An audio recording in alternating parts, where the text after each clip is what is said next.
Good morning, dear students. Welcome back to our lesson, that is matter around us pure. So students, this is the second last topic of this lesson. After it there would be one more topic, and after it the lesson would get finished. So this is the second last topic, which is quite easy and you are quite well known about it, as you have learned the whole topic in class 7. You had a particular lesson, changes around us. In that, physical change and chemical change you have learned. So here we will just revise about the physical change and the chemical change. See students, we have seen, we are regularly watching various changes around us, okay, such as tearing of paper, breaking, anything is whenever anything is break, that changes occurs. Ripening of fruit we see, okay, ripening of mangoes, because we are living in a Konkan region, so we are quite well known about it. Ripening of mangoes, ripening of fruits, okay. Curdling of milk means milk turn into curd, okay, or sometimes the milk becomes sour.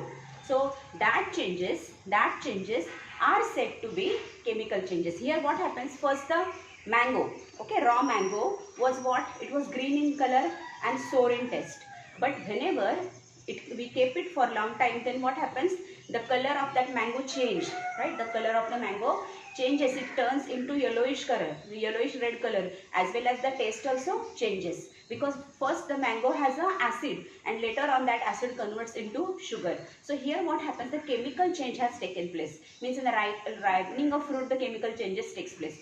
The well-known example, curdling of milk. Milk has a different composition, but whenever it curd, means milk contains lactic acid, but curdling of milk, which takes place because of specific kind of microorganisms, bacteria, lactobacillus bacteria, that change is also chemical change. So here in this topic today we are going to learn about physical change and the chemical change. What is exactly the difference?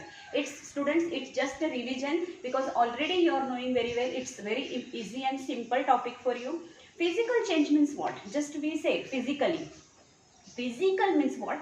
Just the external appearance, how the person look, physical things, okay. The appearance of anything is called as a physical. Whenever we describe any person or anything, we say its size, its color, rather than its height. So these changes or these things are called as a physical things, means outer external appearance. While chemical change means what? How it reacts with other substances, okay. How does it react with other substances? It is made up of exactly what chemicals are present in it, so that is called as a chemical things, okay. So here I am going to explain you few things which are related with the physical change and the chemical change. See a student, physical change, first, change in the physical state of the substance takes place. Very good example here I have written also. Whenever there is ice, we provide heat for the ice, or if you will try to bring this at the normal temperature, normal body temperature or room temperature, ice turns into water, right? Afterward, if you will try to provide heat for the water, then that water will get convert into vapor, okay. So what happens, the chemical composition of the water did not change over here. The formula for the water is H2O, right? It's a chemical formula for the water, but here H2O remains, means in the ice also H2O, in the water also H2O, and in the vapor state also the chemical composition is remaining same, okay. Only the physical appearance has changed, okay. Only physical appearance has changed, means first the ice was in the solid state, then it comes into the liquid state, and later on it comes into the gaseous state. So only the physical state has changed, but its chemical composition is still it is there. See, tearing of paper. Whenever we tear any paper, at that time what happens? Is it physical kind of change or a chemical kind of change? The tearing of paper is a physical kind of change, because it does not harm anywhere into its chemical composition. So here students, first point is change in the physical state of the substance takes place. Only physical appearance is changing into the physical change, okay. Chemical composition is remaining as it is, while no change in the composition occur. Just now I explained you, means chemical composition, the substance whatever it is made up of, it will remain as it is. It does not affect on its chemical composition. Next, the no new substance is formed. You know, tearing of paper, only the paper was combined, means full paper was there, and when we tear it, it turns out into the paper small, but no new substance has formed over here. which is also the basic and important property of the physical change, that there is no new substance is formed into the physical change. Later on, these changes are temporary. See, one more time I would like to explain you. Ice, if you will provide heat, it will turn into the water. Water, if you will provide heat, then it will turn into the vapor. Again, if vapor, we will try to collect it, then it will turn into the water again. So these changes are irreversible. Means we can bring them again into the back its previous state, because it's a change in just the physical state. Okay, so here these changes are temporary. These changes are not forever or not permanent. These changes are temporary, means these changes are reversible. We can get our substance back. Okay. So this is the and whenever the physical changes are taking place, the mixtures are forming. Okay, no chemicals are forming. Okay, so energy is not, no energy changes taking place. Energy does not change over here in the physical change. Do you get it? So one more time I would like to repeat all the points. Change in the physical state of the substance takes place. This is the first point. Second, no change in the chemical composition occur. Chemical composition remains same. One more time I would like to repeat water, that is ice. In a water and in a water vapor too, the chemical formula for the water will remain same, that is H2O. Okay. Later on, no new substance is formed. New substance does not form into the physical change. Changes are temporary. These are reversible changes. We can get back our substance back. No energy changes occur. Okay, and whenever the physical changes are taking place, the mixtures are forming always. Okay, so this is related to the physical change. Various kinds of examples you can give for the physical changes. Can you students give few examples of the physical changes? Okay. Now next, chemical change. What is meant by chemical change? Chemical change is also called as a chemical reaction, because what happens, two substances chemically combine together to form between chemical reaction to form a new substance. So here exactly chemical reactions or chemical changes are exactly opposite to the physical changes. Means during chemical reaction what happens, two substances mix together to form a new different substance which will have a complete different composition and which does not belong the property of its previous one. Here I would like to take example of a carbon and oxygen. See, carbon has absolutely different properties. Oxygen has absolutely different properties. Carbon properties we are knowing, we will learn also in class 10 next time, because you will have a whole chapter on the carbon. So carbon has different properties. Oxygen has different properties. Oxygen, what it does? It's a life for us. Okay, it's a life for us because we use it for breathing purposes. Our whole life is dependent on oxygen. But when these two chemicals combines together, does it possess the properties of carbon or oxygen? Because whenever it combines with each other, carbon and oxygen, whenever it combines with each other, it forms a new different substance that is called CO2. Then this CO2, does it possess the properties of carbon or oxygen? No, because completely new different substance has formed, and this different substance, new substance does not belonging the properties of its previous one substance. Okay, so here whenever any chemical reactions takes place, chemical reactions you will have students in class 10 the first chapter based on the chemical reactions and equations. There we are going to see everything in detail, all types of chemical reactions. So here just I would like to explain you that chemical reaction means two different compounds combined together. It's not always necessary that always the two different substances will combine together, because chemical reactions are of different types. Sometimes the single substance or single reactant can break down into two different substances also. So we will learn in detail that. So here we will just I will give you an idea about a chemical reaction.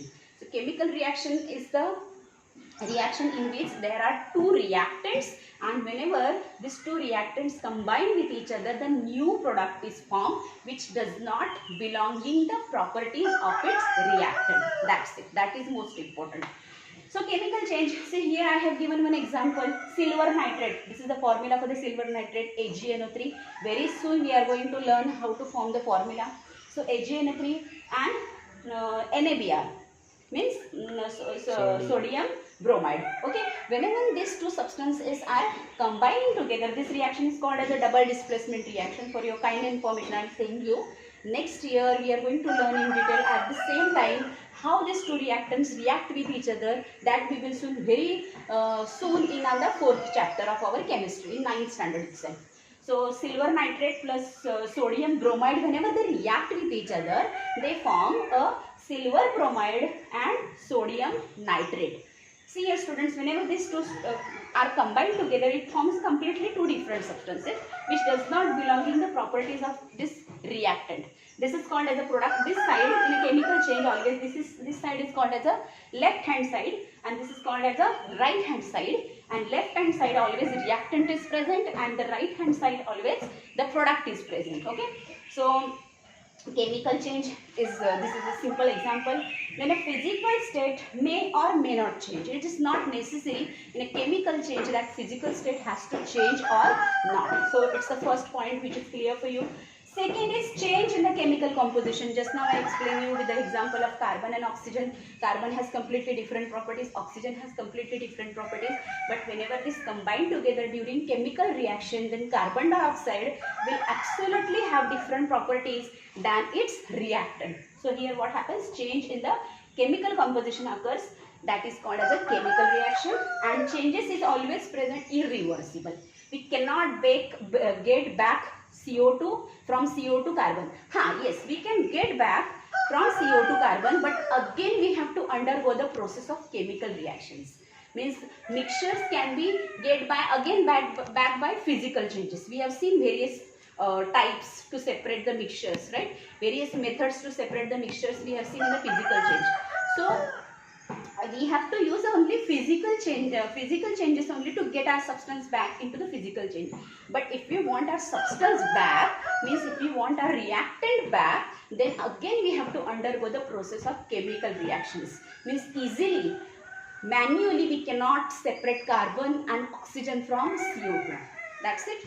Then changes is always permanent, irreversible.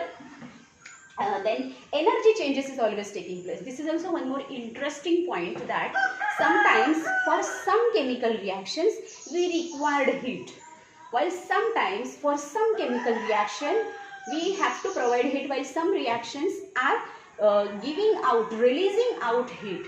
Okay, some reactions require heat, that are called as a endothermic reaction, while some chemical reactions released heat called as a exothermic reaction. So there are various types we will learn next year, so no need to worry about it. These are some basic points you keep in mind. Here is an example. Whenever magnesium ribbon, see students, in the school I have shown you this experiment. I had taken one magnesium ribbon, right, and that magnesium ribbon I had cleaned with a sandpaper because it was in the free atmosphere, it may have oxygen on it. So to clean that, to remove the layer of the oxide on this magnesium, I had cleaned it with the sandpaper and then I allow it to burn into the flame. Okay, afterward you have seen that magnesium, whenever it reacts with the flame, in presence of oxygen we have got a magnesium oxide, right? And that magnesium oxide is basic in nature because this is metal. We will learn very soon. Magnesium oxide is basic in nature because metallic oxides are always basic in nature, while non-metallic oxides are always acidic in nature. So the example is twice Mg plus O2 gives twice MgO. This is the balanced equation. How to balance the equation also we will learn next time. Now students, in your book there is one question given for you. Whenever the burning of candle takes place, what kind of changes are taking place? So here I would like to know you that both kind of changes are taking place.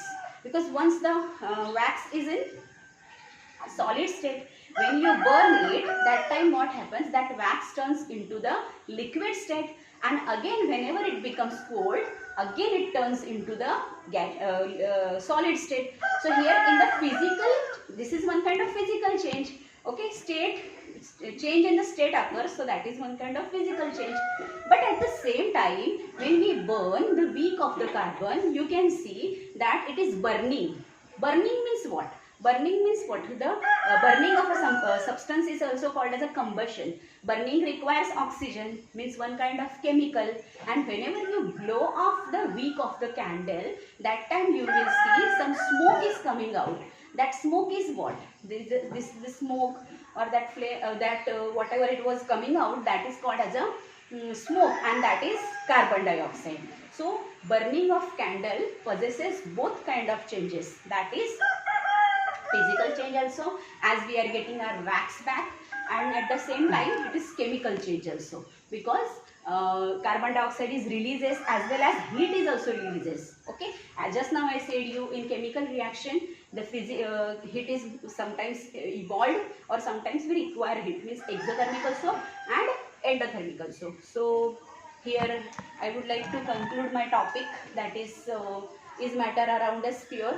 Tomorrow we will see about the pure substance, which already we have learned in our first topic. So thank you very much.